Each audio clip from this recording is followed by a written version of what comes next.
Hello there, it's Joe McGuire.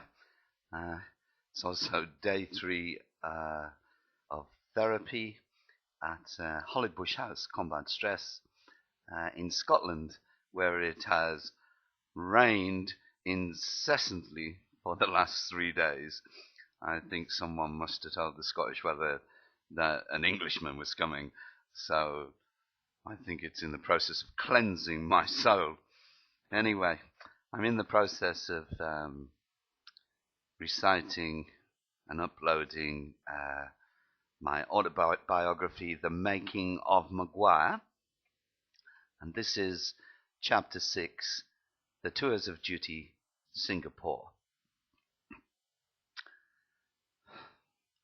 Not too many months had passed before the reward for the stint in Northern Ireland came through. 3 para were to spend 7 weeks jungle training in Malaysia, and this news was greeted with enthusiasm and excitement. As always, some around had been there previously, so detailed accounts of experiences were relayed with vigor. Luckily, Joey had made the decision to transfer from A Company to HQ Company to relieve the boredom of infantry training, and fate saw him assigned to the movements team. Apart from the obvious challenge of the job, Joey had found himself in a much less disciplined environment, where he could mix with officers and be allowed the time and scope to prove his hidden capabilities. He proved himself to be a round peg in a round hole, and by the time he had arrived in Singapore, he'd found respect from most of his senior ranks. One definite perk was to be on the final flight out, which was a VC-10, which he remembered was preferable to travelling rough in the back of a stripped-out Hercules. Ghan Airport was the only stop, and the anticipation of the tour was capped when they walked into the airport lounge to find numerous members of the SAS enjoying some relaxation. Joey had never met an SAS soldier in his life, and he sat almost in awe of them, listening and hanging on their every word. News came through that the flight would be delayed for 8 hours, so the scene was set for a very interesting night. One striking point that gripped Joey was that in the whole night of 8 hours he heard not a single boast from the SAS squad. They mostly sat and listened, grinning at the boasts from the paras instead. They all seemed so calm and sure of themselves. No need to prove themselves with words, for so many times in their careers their actions had said it all.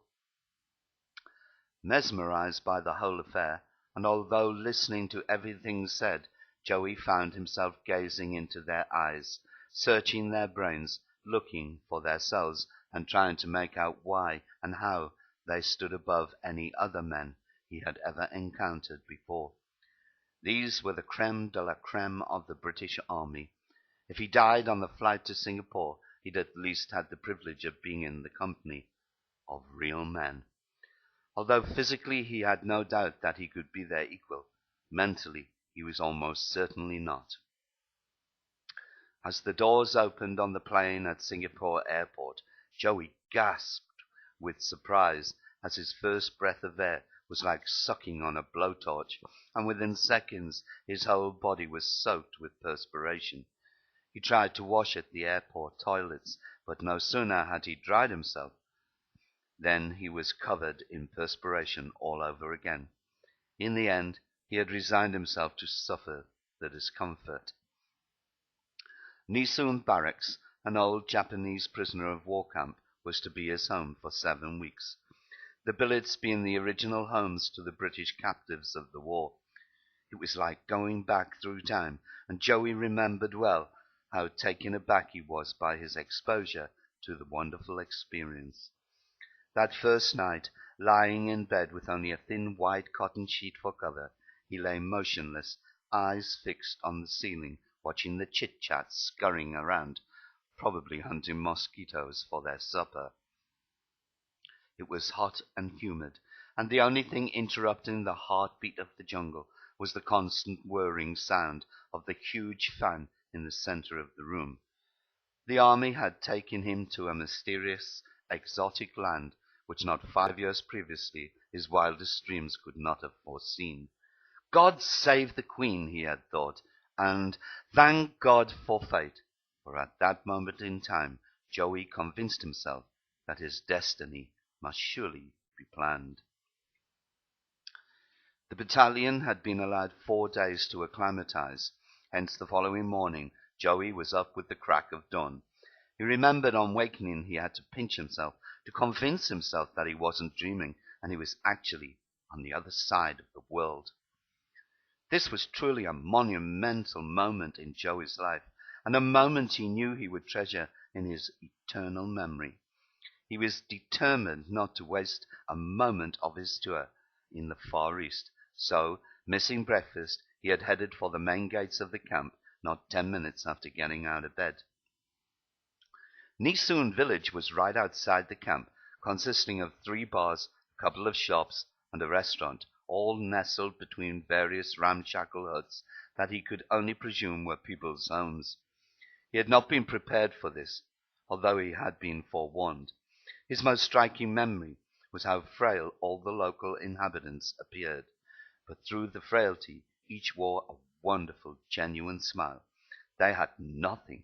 They appeared to want for nothing, but to Joey their smiles meant they had everything, inner strength and happiness. You want Singapore, Johnny?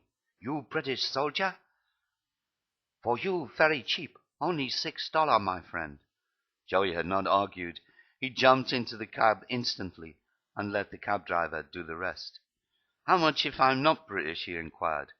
American $10, Australian $8, but you British, you special customer. You pay just $6. Joey had not for a moment felt special, for he had presumed that the special rate was because the driver had accepted that the British were the poorest paid soldiers on the island, so he could not expect any more.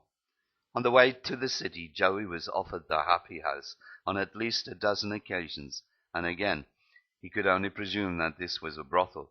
But Joey had other things on his mind. He wanted to see Singapore City and all it had to offer.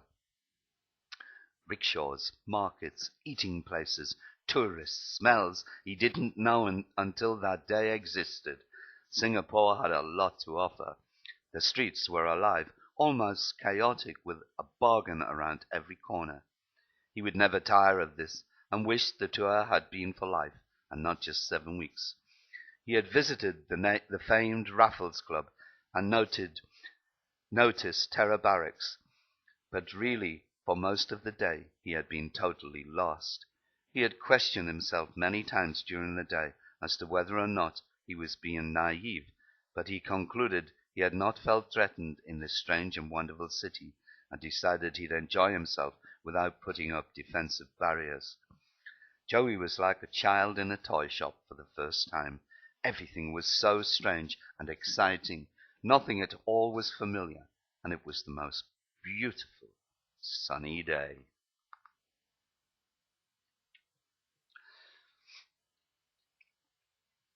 Before setting foot on the plane in England, Joey had planned his first night in Singapore, and sure enough, there he was, drinking the famous Tiger beer, sitting outside in the hot, sticky evening air. It was close to midnight. He was in Boogie Street, and was patiently awaiting the arrival of the Kaitais, hermaphrodites, stories of whom he'd heard of time and time again. He'd met some friends. In fact, he could see that about 2/3 of the battalion were on the street, all having a glorious drunken time. It seemed Joey had not been the only one drawn by the tales of Boogie Street.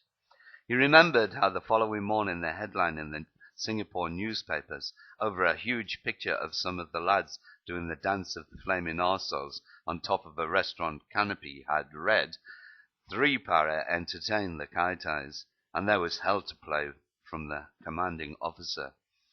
On midnight that evening, the most beautiful creatures in the world had invaded the street. Joey had thought instantly to himself, for once the stories had not been exaggerated. The Kaitais really were gorgeous. "Look, but don't touch," somebody said loudly. "They've all got cocks under the facade." That night he had ended up paying for his first ever prostitute, $10 for as long as he liked. But it was no great memory, as he'd been so drunk he could not remember if he'd managed to do it or not. Three Para was sharing Nisoon barracks with the One Gordon Highlanders, who had allowed the Kiwis and Aussies to take control of the village bars, which had consequently become no-go areas to British troops. This was obviously totally unacceptable to the proud paratroopers, and after numerous skirmishes over the first few days, the final showdown was to take place. About 200 paras hit the three bars and routed the aliens into the street. The foe was formidable, as they mostly measured in excess of 6 feet, and not many weighed in at less than 200 pounds. However, the paras had one distinct advantage: they outnumbered them by about 2 to 1.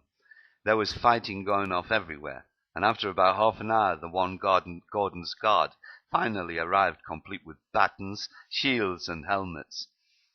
The commotion stopped momentarily as the guard commander screeched his commands.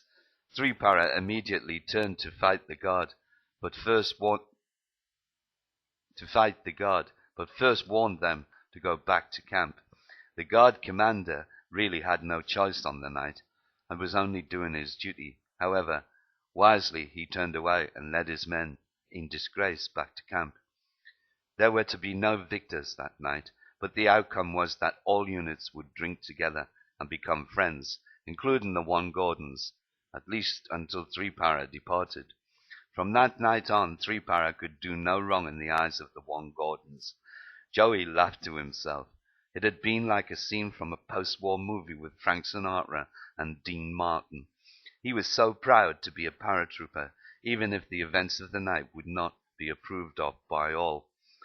At least the pride of the British Army had been restored on the Nisoon front.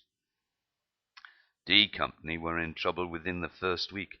It seemed they had a passion for the Kaitais, which did not surprise Joey, but certainly did surprise the commanding officers. Orders were posted without delay to the effect that any soldier indulging in the pleasure of a hermaphrodite would be punished with up to 2 years' imprisonment and possible discharge, which slowed D Company down, but did not totally eradicate their passions and perverted desires.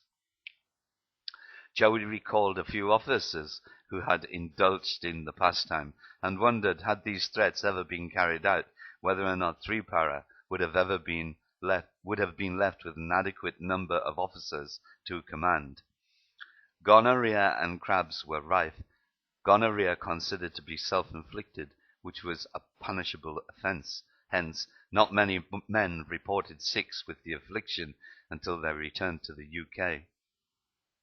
This had been the days prior to the scare of AIDS, and it was often joked that you weren't a real para unless you'd had a dose, had crabs, and been in prison at least once.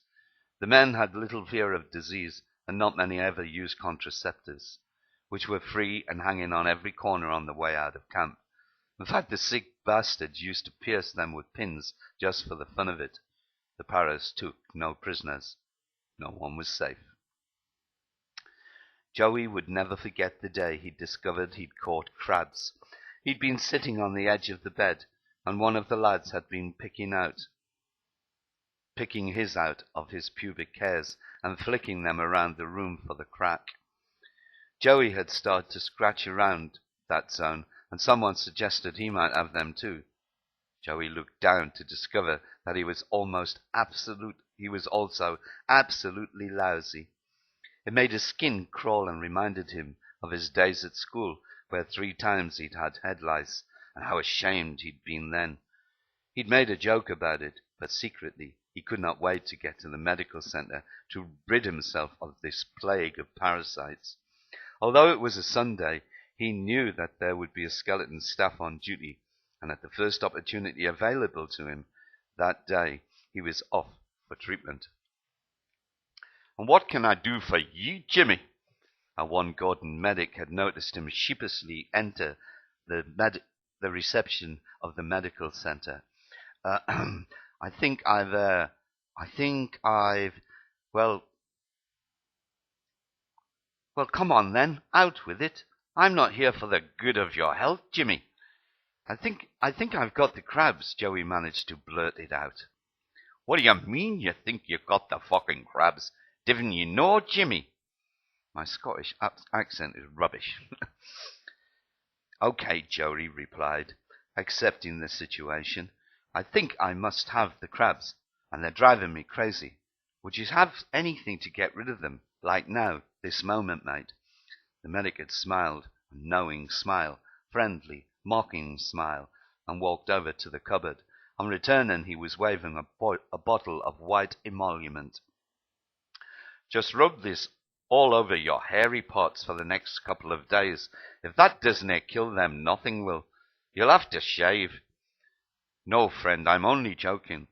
This'll make them fall off straight away. Don't worry too much. The little bleeders will think they've been hit with phosphorus." Joey had thanked him, and left as quickly as he could to do the deed. In the operations room, pants around his ankles, Joey was alone. He had been liberally applying his emollient to his hairy parts, and just as he was doing the critical zone, in walked the commanding officer and entourage. The medic had omitted to tell him that the ointment stung really badly, and as Joey covered his cut penis, a rush of pain flushed his red face. Everyone knew what he was up to, and howled with laughter.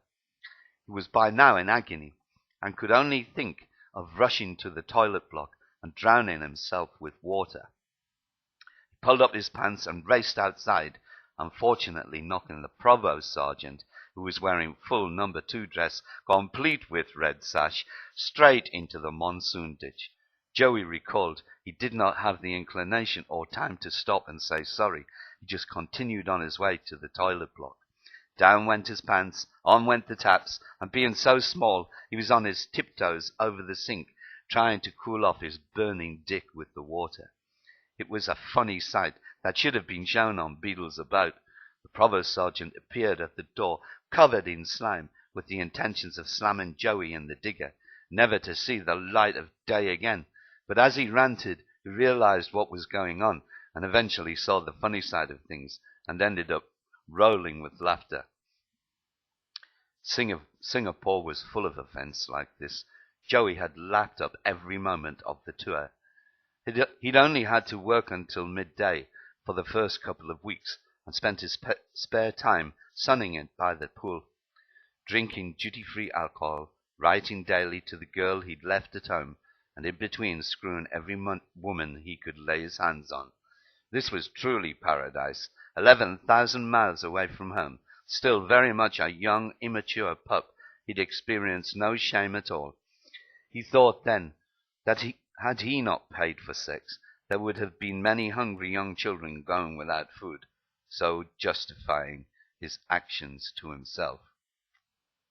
I've since changed my mind on that. About 2 weeks into the tour, Joey had been told it was his turn for jungle training, and that he would be leaving on the next day for Pulada, where he would take charge of the ops room. He was gutted. This meant no fun for 2 weeks, but that's what he was there for, so he resigned himself to get it over with as soon as possible. Head down, arse up, was the para terminology. If Joey had thought Singapore was poor, his trip through Johor Bahru and north to Pulada defied belief, and he realized how lucky the Westerner really was. The camp at Pulada was a real dump, with broken down billets housing about 40 men. Each billet had a chogiwalla assigned to cater for everyone's needs. These little men were absolutely amazing. Their daily routine consisted of doing 40 men's washing by hand, bullying 40 pairs of swamp-ridden boots, 40 beds to make, haircuts, chiropody, shopping, cleaning the billet, sinks, showers, you name it, and they did it. They would squat on their honkers for hours, bullying boots, leaving their fingers permanently black from the polish. They were heroes in their own right. However, whatever they did, it did not stop the tirade of racial abuse, bullying, belittling, and sheer disrespect that the lads had thrown at them every minute of the day. Joey remembered how his pride of being a paratrooper left him ashamed at times like that. At the centre of the camp there was a small shop cum cafe where the Chogiwallahs would sit, drink tea, and watch the only television on camp, Malaysian, when they did get time off. Joey often sat there with them, just observing and listening, understanding nothing, but nevertheless fascinated. One night, to Joey's surprise, Torchy the Battery Boy came on television in Malaysian. He hadn't seen an episode since being 5 years old. Leeches hanging from all parts of the body and creepy crawlies clambering over him at night had not endeared Joey to the jungle. The 2 weeks dragged, but at least for Joey, he would not have to return, only possibly in the event of World War III.